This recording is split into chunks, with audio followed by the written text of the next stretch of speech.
السلام علیکم۔ کہانی یتیم بچی حریم شاہ کی ہے۔ رات کے اندھیرے میں ایک عورت سفید گاڑی سے اتری۔ سامنے ایک بوسیدہ سا یتیم خانہ تھا جس کے دیواروں پر وقت کی مار صاف دکھائی دے رہی تھی۔ اس عورت نے گاڑی کا دروازہ بند کیا۔ ہلکی سی ٹھنڈی ہوا چلی اور اس نے آہستہ سے کہا، یہ وہی جگہ ہے جہاں میری کہانی دفن ہے۔ دروازے پر لگے بورڈ پر لکھا تھا، دارالشفقت حریم شاہ۔ لوگ نہیں جانتے تھے کہ جس عورت کے نام سے یہ یتیم خانہ چلتا ہے وہ کبھی خود بھی انہی دیواروں کے پیچھے ایک یتیم بچی تھی جسے دنیا نے ٹھکرایا مگر قسمت نے جھک کر سلام پیش کیا۔ یتیم مگر قسمت والی، یہ ہے ایک حریم شاہ کی کہانی۔ حریم کو کبھی اپنی ماں کی شکل تو یاد نہیں تھی۔ جب وہ چھوٹی تھی تو صرف ایک بات اکثر سنا کرتی، یہ بچی تو نصیب والی ہے، ورنہ بچی یتیم ہو کر زندہ کہاں رہتی ہے۔ لیکن اسے سمجھ نہیں آتا تھا کہ نصیب والا ہونا کیسا ہوتا ہے جب پیٹ بھوکا اور دل خالی ہو۔ دارالشفقت یتیم خانہ اس کی دنیا تھی۔ پرانے لوہے کے بستر، مٹی کے صحن اور وہ پرانی سی جھولتی گھڑی جو ہر رات 12 بجے رک جاتی تھی۔ حریم اکثر سوچتی، کاش میرا وقت بھی رک جائے تاکہ مجھے اگلی صبح پھر کسی کا جھڑکنا نہ سننا پڑے۔ لیکن حریم عام بچی نہیں تھی۔ اس کے آنکھوں میں خواب تھے مگر خوابوں کے پیچھے آگ بھی۔ جب باقی بچیاں گڑیوں سے کھیلتی وہ الفاظوں سے کھیلتی تھی۔ کبھی پرانے اخباروں سے حروف کاٹ کر نئے جملے بناتی، کبھی پرانی کتابوں سے سبق سیکھتی۔ زندگی وہ نہیں جو تمہیں ملی ہے، زندگی تو وہ ہے جو تم خود بناتے ہو اپنے لیے۔ ایک دن دارالشفقت میں ایک مہمان آیا، سفید سوٹ میں چمکتی گاڑی سے اترتا ہوا، ایک امیر بزنس مین، ریحان ملک۔ وہ بچیوں کے لیے چندہ دینے آیا تھا۔ حریم چپ چاپ کھڑی دیکھ رہی تھی۔ ریحان نے جب اسے کتابیں سنبھالتے دیکھا تو پوچھا، یہ سب تم پڑھتی ہو؟ وہ مسکرائی، جی، کیونکہ یہ میرا راستہ ہے۔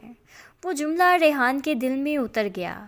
اگلے دن اس نے حریم کے لیے اسکالرشپ کا بندوبست کیا اور یوں پہلی بار دارالشفقت کی ایک بچی باہر کی دنیا میں قدم رکھنے لگی۔ نیا سفر، نیا امتحان۔ کالج میں سب لڑکیاں مہنگے فون، برانڈڈ بیگ اور شوخیاں باتیں کرتی تھیں اور وہ ایک سادہ دوپٹہ اوڑھے خاموشی سے بیٹھی رہتی۔ کسی نے کبھی دوستی نہیں کی، بلکہ اکثر اس کے پیچھے کہا جاتا، یہ وہی یتیم خانے والی لڑکی ہے نا۔ وہ سنتی، چپ رہتی اور کتابوں میں ڈوب جاتی، کیونکہ اسے پتہ تھا دنیا باتیں ضرور کرتی ہے مگر جیت ہمیشہ خاموش لوگوں کی ہی ہوتی ہے۔ چند سال گزرے اور وہ وہی حریم شاہ جس کا کوئی نام نہیں جانتا تھا اب یونیورسٹی کے گولڈ میڈل سیٹ بن چکی تھی۔ جشن کی رات اسٹیج پر جب اس کا نام پکارا گیا نا تو تالیاں بج رہی تھیں مگر اس کے کانوں میں صرف ایک آواز گونجی، حریم تم یتیم ہو۔ اور وہ ہنس پڑی، ہاں مگر اب قسمت میری ماں ہے۔ پڑھائی ختم ہونے کے بعد قسمت نے ایک نیا موڑ دکھایا۔ ریحان ملک جو کبھی اس کی مدد کرتا تھا بیمار ہو گیا۔ اس کے بعد کمپنی حریم کے حوالے کی گئی کیونکہ وہی ایماندار، وہی ذہین اور وہ وفادار بھی تھی۔ کچھ لوگوں نے کہا، ایک یتیم لڑکی کمپنی چلائے گی؟ ناممکن۔ لیکن وہ جانتی تھی کہ ناممکن صرف ان کے لیے ہوتا ہے جو خود کو کمزور سمجھتے ہیں۔ وقت گزرتا گیا اور حریم شاہ نے بزنس ورلڈ میں دھوم مچا دی۔ نئے آئیڈیاز، ایمانداری اور شفافت نے اسے پاکستان کے کامیاب ترین بزنس مین بنا دیا۔ مگر ایک دن کامیابی کے شور میں ایک خط آیا، دارالشفقت بند ہونے والا ہے، فنڈز ختم ہو گئے ہیں۔ خط پڑھتے ہی اس کے ہاتھ کانپنے لگے۔ یہ وہی جگہ تھی جہاں وہ پل کر بھری ہوئی تھی، جہاں ہر رات اس نے اپنے خواب اللہ سے مانگے تھے، اور آج وہی جگہ بند ہونے جا رہی تھی۔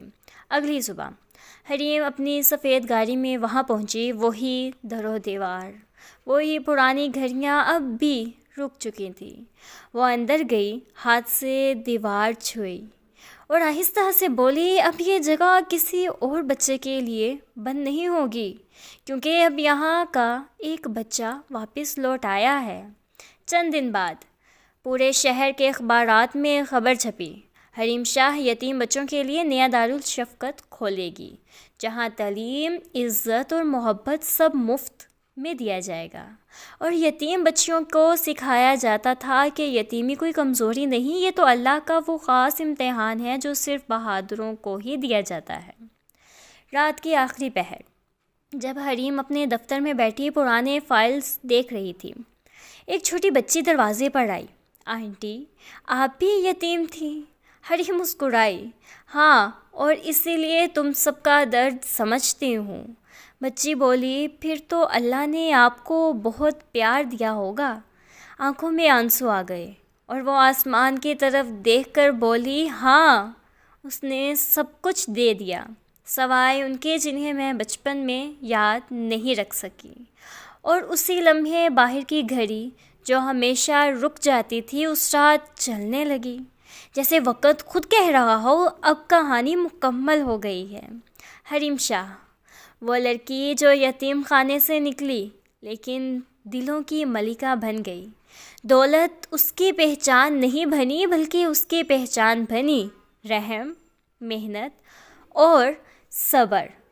اگر آپ کو آج کی کہانی اچھی لگی ہو تو ویڈیو کو لائک کرنا مت بھولیے گا، کومنٹ میں اپنی رائے ضرور دیجیے گا، اور پیورلی رائٹس چینل کو سبسکرائب کرنا مت بھولیں، کیونکہ یہاں ہر کہانی دل سے لکھی جاتی ہے اور آپ جیسے سننے والے اسے خاص بنا دیتے ہیں.